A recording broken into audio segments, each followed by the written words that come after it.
കേരളത്തിന്റെ പൊതുവായിട്ടുള്ള വികസന പ്രവർത്തനങ്ങളെ കഴുത്തുപിടിച്ചു ഞെരിച്ചു കൊല്ലാൻ ശ്രമിക്കുന്ന കേന്ദ്ര ഗവൺമെന്റിന്റെ സമീപനം ചർച്ചയുണ്ടാകണം.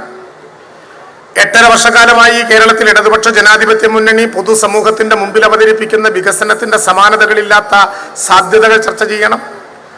കേരളത്തിലെ 3.5 കോടി വരുന്ന മലയാളിയെ ഒറ്റപ്പെടുത്താനും ദുരന്ത മുഹൂർത്തത്തിൽ അപായകരമായ വിധത്തിൽ പ്രവർത്തിക്കാനും സംഘടിതമായിട്ടുള്ള കേന്ദ്ര ഗവൺമെന്റിന്റെ ശ്രമത്തിനു മുമ്പിൽ കാഴ്ചക്കാരായി നിന്ന് കേരളത്തിന് കിട്ടുന്ന ഓരോ പ്രഹരവും 3.5 കോടി മലയാളിക്ക് നേരെയുള്ള ആക്രമണമാണ് എന്ന് കരുതാതെ അങ്ങനെയും ഇടതുപക്ഷ ജനാധിപത്യ മുന്നണിയെ ഇകഴ്ത്തി കാണിക്കാം എന്ന് ശ്രമിക്കുന്ന നെറുകെട്ട രാഷ്ട്രീയം അവതരിപ്പിച്ചുകൊണ്ടിരിക്കുന്ന പ്രതിപക്ഷത്തിന്റെ സമീപനവും ഒക്കെ ചർച്ചയാകാൻ പോകുന്ന ഒരു തെരഞ്ഞെടുപ്പാണ്. നിർഭാഗ്യവശാൽ ഈ തിരഞ്ഞെടുപ്പിൽ നല്ല രാഷ്ട്രീയം പറയാൻ എതിർപക്ഷത്ത് നിൽക്കുന്ന BJPക്കും കോൺഗ്രസും തയ്യാറല്ല എന്നുള്ളത് ജനാധിപത്യത്തിന്റെ മുമ്പിൽ നാം കാണുന്ന അപകടകരമായിട്ടുള്ള ചില മണിനാദങ്ങളാണ്. അർത്ഥശങ്കയ്ക്കിടയില്ലാത്ത വിധം ഇടതുപക്ഷ ജനാധിപത്യ മുന്നണി പറയുന്നു, നമ്മുടെ രാജ്യത്തിന്റെ രാഷ്ട്രീയം എല്ലാ വിധത്തിലും ഉരച്ചു പരിശോധിച്ച് ശരിയുടെ പക്ഷം തീരുമാനിക്കാനാണ് കേരളം തയ്യാറാകുന്നതെങ്കിൽ ഒരു സംശയവും വേണ്ട, 23-ാം തീയതി രാവിലെ 8 മണി വരെ ജനാധിപത്യ കേരളത്തിൽ മത്സരിക്കുന്ന എല്ലാവർക്കും വിജയം അവകാശപ്പെടാൻ അനുവാദമുണ്ടെങ്കിലും 23-ാം തീയതി തിരഞ്ഞെടുപ്പിന്റെ ഫലം വരുമ്പോൾ പാലക്കാട് ഒരാളെയെ കേരളത്തിന്റെ നിയമസഭയിലേക്ക് പറഞ്ഞയക്കുകയുള്ളൂ. അയാളുടെ പേര് ഇതിനകം പാലക്കാട് തീരുമാനിച്ചു. അതാണ് ഡോക്ടർ P. സരീൻ എന്ന ഇടതുപക്ഷ ജനാധിപത്യ മുന്നണിയുടെ സ്ഥാനാർത്ഥി. എന്തെല്ലാം വിധത്തിലുള്ള ചർച്ചകളാണ് ഇവിടെ നടക്കേണ്ടത്? 8.5 വർഷക്കാലം മുമ്പ് ഇടതുപക്ഷ ജനാധിപത്യ മുന്നണി കേരളത്തിൽ അധികാരത്തിൽ വരുന്ന ഒരു സമയം നമുക്ക് ഓർമ്മയുണ്ടാകും. ആന കയറിയ കരിമ്പിൻതോട്ടം പോലെ കേരളത്തിന്റെ വികസന മാതൃകകൾ മാത്രമല്ല, കേരളത്തിന്റെ ജനാധിപത്യ സംസ്കാരത്തെ പോലും ചവിട്ടി ഞെരിച്ച 5 വർഷക്കാലം അപായകരമായ വിധത്തിൽ ഈ കേരളം ഭരിച്ച ഐക്യ ജനാധിപത്യ മുന്നണി ഗവൺമെന്റിനെ ചരിത്രത്തിന്റെ ചവറ്റുകുട്ടയിലേക്ക് കേരളത്തിന്റെ ജനത വലിച്ചെറിഞ്ഞ ഒരു തെരഞ്ഞെടുപ്പ്. 92 അംഗങ്ങളുടെ പിൻബലത്തോടെ സഖാവ് പിണറായി വിജയൻ നേതൃത്വം നൽകുന്ന 1-ാം ഇടതുപക്ഷ ജനാധിപത്യ മുന്നണി കേരളത്തിൽ അധികാരത്തിൽ വന്ന ഘട്ടം ഞങ്ങൾക്ക് ഓർമ്മയുണ്ട്. ഞാനും സഖാവ് സ്വരാജും സഖാവ് മുഹമ്മദ് മുഹസിനും ഒക്കെ അംഗങ്ങളായിട്ടുള്ള കേരളത്തിന്റെ നിയമസഭയിൽ കേരളത്തിലെ ഞങ്ങളുടെ എല്ലാം ജ്യേഷ്ഠ സഹോദരൻ കൂടിയായിട്ടുള്ള കോഴിക്കോട്ട് MLA സഖാവ് A. പ്രദീപ് കുമാർ അവതരിപ്പിച്ച ആദ്യത്തെ നിയമസഭാ പ്രസംഗത്തിന്റെ ഭാഗമായിട്ടുള്ള സബ്മിഷൻ. അദ്ദേഹം പറഞ്ഞു, ഞാൻ വരുന്നത് കോഴിക്കോട്ടെ മലാപ്പറമ്പിലെ അടച്ചുപൂട്ടാൻ നിശ്ചയിച്ച സ്കൂളിന്റെ മുമ്പിൽ നിന്നാണ്.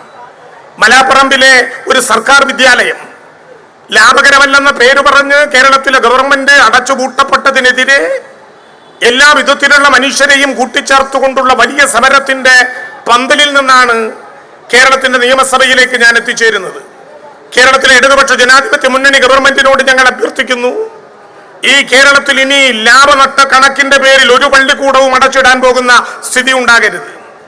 കേരളത്തിൽ ലാഭനഷ്ട കണക്കിന്റെ അടിസ്ഥാനത്തിൽ അടച്ചുപൂട്ടപ്പെട്ട വിദ്യാലയങ്ങൾ, 600 രൂപ എന്ന സാമൂഹിക ക്ഷേമ പെൻഷൻ 18 മാസക്കാലം കൊടുക്കാൻ കഴിയാത്തതിന്റെ ദുരന്ത ഫലങ്ങൾ, ആശുപത്രികളിൽ മരുന്നില്ല, ചികിത്സിക്കാൻ ഡോക്ടർമാരില്ല, പോസ്റ്റ്മോർട്ടം കഴിഞ്ഞാൽ മൃതശരീരത്തിന്റെ മൂക്കിൽ വെക്കാനുള്ള പഞ്ഞി പോലും സർക്കാർ ആശുപത്രിയിൽ കിട്ടാത്ത സ്ഥിതിവിശേഷം, കേരളത്തിലെ പള്ളിക്കൂടങ്ങൾ മാറി കേരളത്തിന്റെ വിദ്യാഭ്യാസ മേഖലയിൽ സമാനതകളില്ലാത്ത മാറ്റത്തിന് വഴിമരുന്നിട്ട്, കേരളത്തിന്റെ ആരോഗ്യ മേഖലയിൽ സമഗ്രമായ മാറ്റത്തിന്റെ വഴി തുറന്നിട്ട്, കേരളത്തിൽ വീടില്ലാത്തവന്റെ തലയ്ക്ക് മീതെ കൂരയെന്ന സങ്കല്പത്തെ യാഥാർത്ഥ്യമാക്കി, മണ്ണില്ലാത്തവന് മണ്ണ് കൊടുക്കൽ ഈ ഗവൺമെന്റിന്റെ നയമാണെന്ന് പ്രഖ്യാപിച്ച്, ഒരു ദുരന്തത്തിനും മലയാളക്കരയെ വിട്ടുകൊടുക്കാൻ ഇടതുപക്ഷ ജനാധിപത്യ മുന്നണി ഗവൺമെന്റ് കേരളം ഭരിക്കുന്നിടത്തോളം അനുവദിക്കില്ലെന്ന് പ്രഖ്യാപിച്ച് 5 വർഷക്കാലം 1-ാം ഇടതുപക്ഷ ജനാധിപത്യ മുന്നണി ഗവൺമെന്റ് കേരളത്തെ മുന്നോട്ട് കൊണ്ടുപോയി.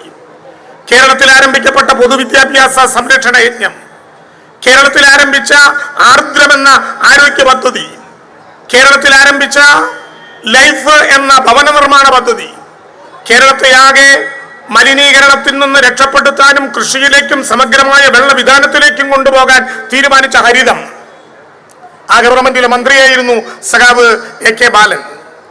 ആ ഗവൺമെന്റ് കേരളത്തിലെ 600 രൂപ 18 മാസക്കാലം കിട്ടാതിരുന്ന ആ പണം കിട്ടുമെന്ന് പ്രതീക്ഷിച്ച് കിട്ടാതെ ചിതകളിലേക്ക് പോകേണ്ടി വന്ന അമ്മമാരുടെ, അവരുടെ ബന്ധുക്കളുടെ, ഒടുങ്ങാത്ത കനലെരിയാത്ത ഭൂമികളിൽ നിന്നാണ് ഇടതുപക്ഷ ജനാധിപത്യ മുന്നണി ഗവൺമെന്റ് കേരളത്തിൽ അധികാരത്തിൽ വന്നതെങ്കിൽ അന്ന് കേരളത്തിലെ ഗവൺമെന്റ് പ്രഖ്യാപിച്ചു 600 രൂപയെന്ന 18 മാസക്കാലത്തെ കുടിശ്ശിക കൊടുക്കാനുള്ളത് UDF ആണ്. പക്ഷേ രാഷ്ട്രീയമല്ല ഞങ്ങളുടെ പ്രശ്നം.